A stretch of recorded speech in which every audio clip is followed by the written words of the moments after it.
Nabi Zulkifli alaihi salam. Kesabaran Nabi Ayub menurun pada salah satu anak laki-lakinya, yaitu Bishr. Bishr bin Ayub adalah lelaki yang istimewa. Ia sangat bertakwa kepada Allah dan keimanannya sangat sempurna. Suatu ketika, raja yang memerintah kaumnya telah berusia lanjut dan berniat menyerahkan tahtanya. Sang raja mengumumkan kepada rakyatnya, bagi siapa saja yang sanggup menerima 3 syarat, maka dialah yang akan menjadi raja selanjutnya. Dan ternyata hanya Bishr saja yang berani menerima syarat tersebut.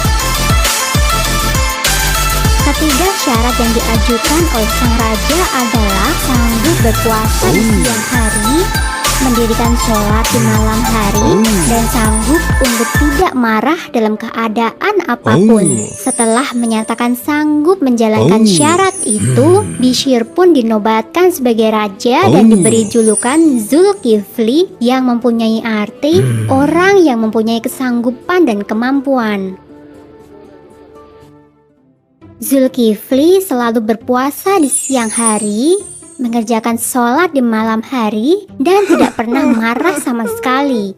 Keteguhan iman Zulkifli membuat iblis tidak senang. Iblis mencari cara agar ia bisa membuat Zulkifli marah. Seusai zuhur, iblis menyamar menjadi seorang kakek dan menemui Zulkifli. Ia mengadu jika selama ini ia telah dianiaya oleh kaumnya. Raja Zulkifli pun meminta sang kakek untuk datang ke persidangan pada esok harinya. Keesokan paginya, Raja Zulkifli menunggu sang kakek di majelis persidangan. Sang raja berniat menyelesaikan permasalahan yang dihadapi sang kakek. Namun, hingga waktu zuhur tiba, sang kakek tidak kunjung datang. Raja Zulkifli pun meninggalkan persidangan untuk beribadah dan beristirahat. Rupanya, sang iblis memang sengaja tidak datang di persidangan itu untuk menguji kesabaran Raja Zulkifli dan membuatnya marah.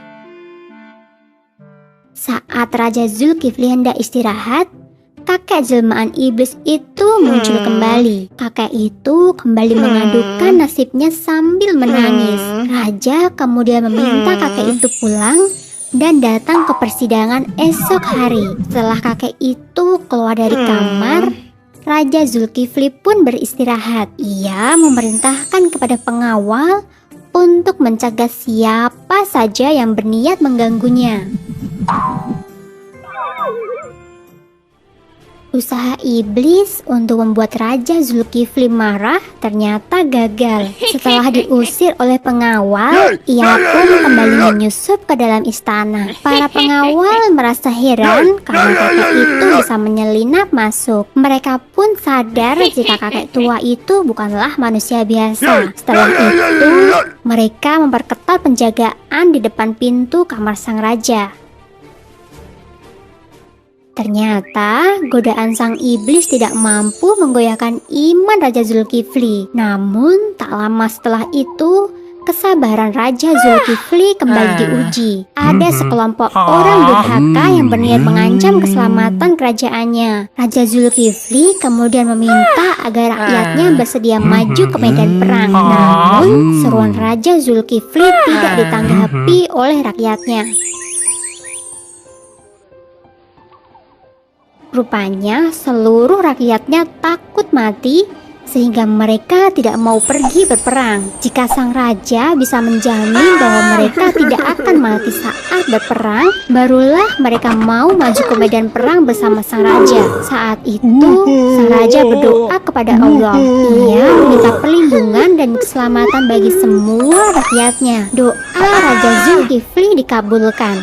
Mereka berhasil memenangkan peperangan tanpa ada satupun rakyat yang mati di medan perang. Setelah itu, Raja Zulkifli memerintah dengan adil dan bijaksana. Hingga wafatnya, Raja Zulkifli tetap memegang teguh janjinya untuk selalu berpuasa di siang hari, sholat di malam hari, dan tidak pernah marah. Zulkifli alaihissalam dikenal sebagai orang yang sangat sabar, sehingga Allah pun memujinya dalam surat Al-Anbiya ayat 85.